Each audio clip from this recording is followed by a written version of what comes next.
Ready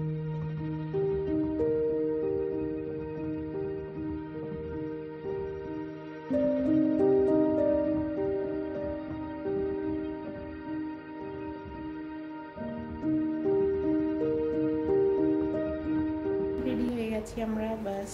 আর এখন প্রায় 4:45 বাজে, 4:10-15 বেরিয়ে যাব।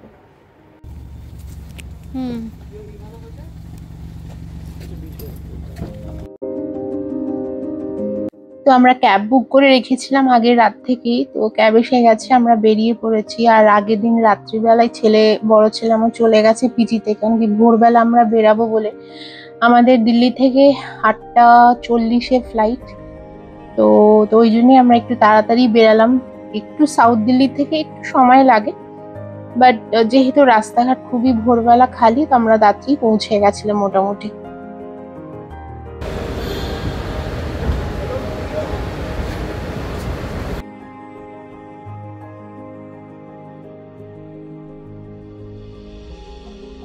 সবকিছু হয়ে গেছে, সিকিউরিটি এখন 5:30টাও বাজেনি, অনেক টাইম আছে।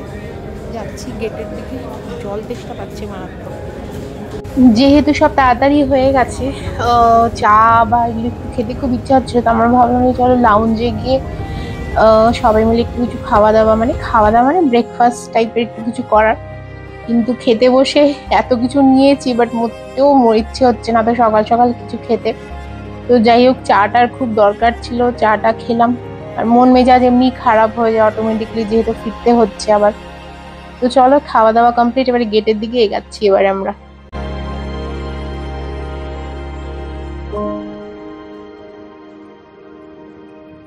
কিভাবে একটা মাস কেটে গেল বোঝাও গেল না।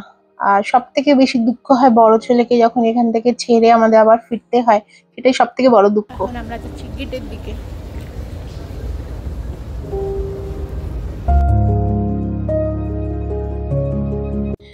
আর দিল্লি থেকে ফেরার সময় না, সব থেকে বেশি যাই না কেন, আমি এখনো দিল্লিকে খুব মিস করি ফেরার সময়। তো যাই হোক, যেটা কাজ, আর কিছু করার নেই, ফিরতে হবে। জয়েরও স্কুল খোলার টাইম হয়ে গেছে, বাস আজকে আমরা ফিরছি, কাল থেকেই ওদের স্কুল স্টার্ট হয়ে যাবে। তো এই দাঁড়িয়ে দাঁড়িয়ে কিছুক্ষণ এখনো টাইম আছে। আর ইন্ডিগো ভীষণ পাংচুয়াল, মানে আমরা ওখানে গেটে পৌঁছে গেছিলাম অনেকই আগে, বসেছিলাম প্রায় 1 ঘন্টা 45 মিনিট, 1 ঘন্টার মতো আমরা বসেছিলাম। আর খুব টাইমের মধ্যেই আমাদের ওখান থেকে তারপরে ফ্লাইট একদম খুব তাড়াতাড়ি টেক অফ করেছিল সেদিন।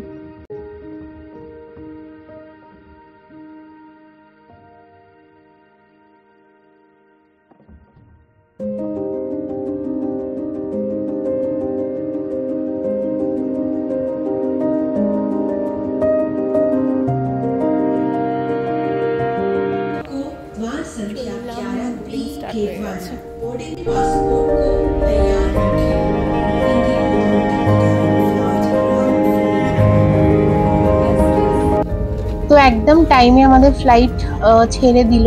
আর এখান থেকে দিল্লি থেকে দুবাই পৌঁছাতে 3.5 ঘন্টা টাইম, বাট 3.5 ঘন্টারও কম টাইমেই পৌঁছে দেয়।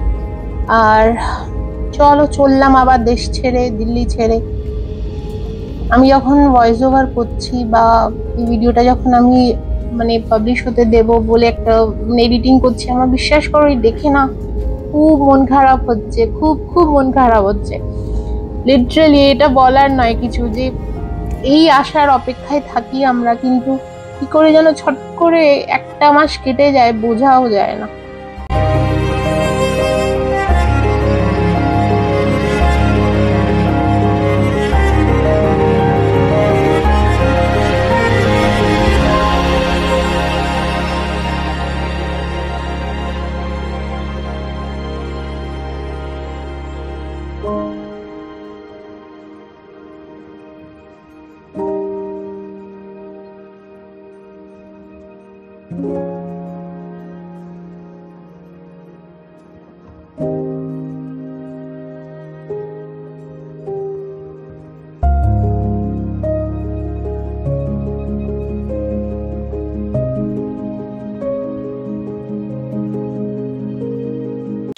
যেই প্লেনটা টেক অফ করে না, আমার বিশ্বাস করবে না, চোখে জল এসেই যায়। পুরো এয়ারপোর্টে সবকিছু চেকিং করা, লাগেজ দেওয়া, সিকিউরিটি চেকিং সব হয়ে যায়।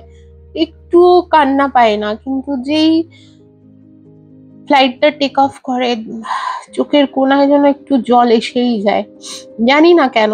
আর সেটাই পুরো অপোজিট হয় যখন আমরা দুবাই থেকে আসি এখানে, তখন একটা আনন্দ, একটা হাসি, সেই মনের মধ্যে কি কি খুশি হয় সেটাও একটা মানে দেখানো যায় না কাউকে। সেম যখন ফেরত যাই তখন আবার অন্যরকম পুরো অপোজিট ভাবটা হয়ে যায়।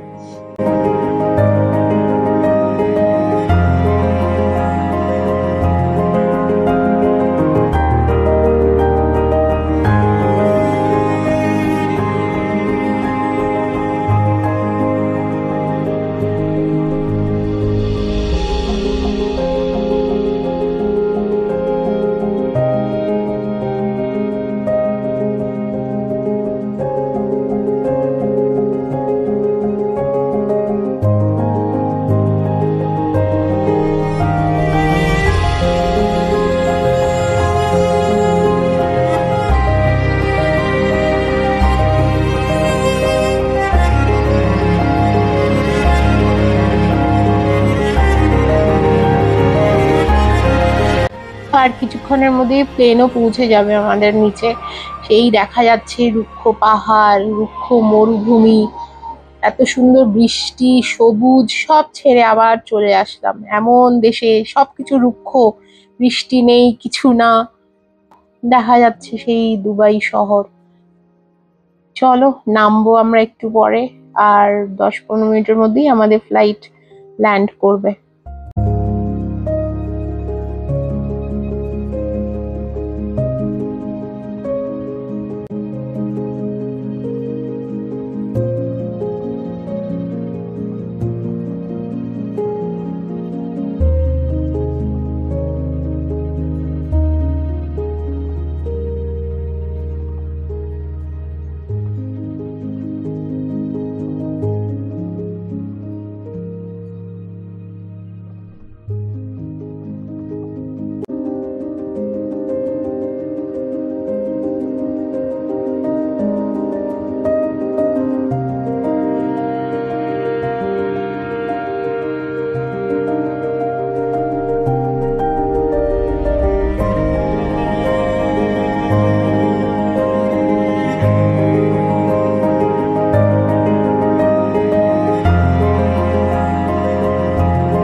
আর একদম খুব সুন্দর টাইমের মধ্যে, টাইমেরও আগে বলবো, ইন্ডিগো পৌঁছে দিয়েছে আমাদের, মানে বিফোর টাইম বলা যায়।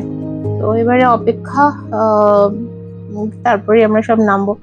এখানে একটা জিনিস তোমাদের সঙ্গে আমি শেয়ার করি, যে নিচের থেকে সব লাগেজ গুলো বের করছিল, পুরোটা দেখাতে পারিনি যে কেমনি ছুঁড়ে ছুঁড়ে সব লাগেজ গুলোকে রাখা হয়। আমরা যে সবসময় দেখি, বা আমাদের যে কিছু কিছু লাগেজ গুলো মানে নষ্ট হয়ে যায়, ভেঙে যায়, যেমনি আমার এবারেই হয়েছে, কলকাতায় যখন গেছিলাম একটা সুটকেসের পুরো চাকা পুরো ভাঙা, যখন লাগেজ পেয়েছিলাম, ইউজই করা গেল না ওই সুটকেসটার। তো এইগুলোই দেখছিলাম, ভিডিও করে দেখছিলাম যে ছুঁড়ে ছুঁড়ে ফেলে ওরা কেমন ভাবে, সত্যি মানে কষ্ট হয় দেখে যে কিভাবে নিজেদের জিনিসগুলো আমরা সামলে নিয়ে আসি, গুছিয়ে হোক কি কিছু এমন এমন ফ্রাজাইল জিনিস থাকে, বাট সেগুলো কি যে অবস্থা হয়। লাকিলি কিছু মানুষের হয়, কিছুর হয় না। তো যাই হোক, আমরা এয়ারপোর্ট থেকে এই টার্মিনাল টু আরেকটা টার্মিনাল মেট্রো করে যাচ্ছি। এবার আমরা লাগেজ পেয়ে যাব, বেরিয়ে যাব। চলো, তো তোমাদের সঙ্গে আমি ভিডিওটা শেয়ার করলাম, আশা করি তোমাদের ভালো লাগবে। সবাই ভালো থেকো।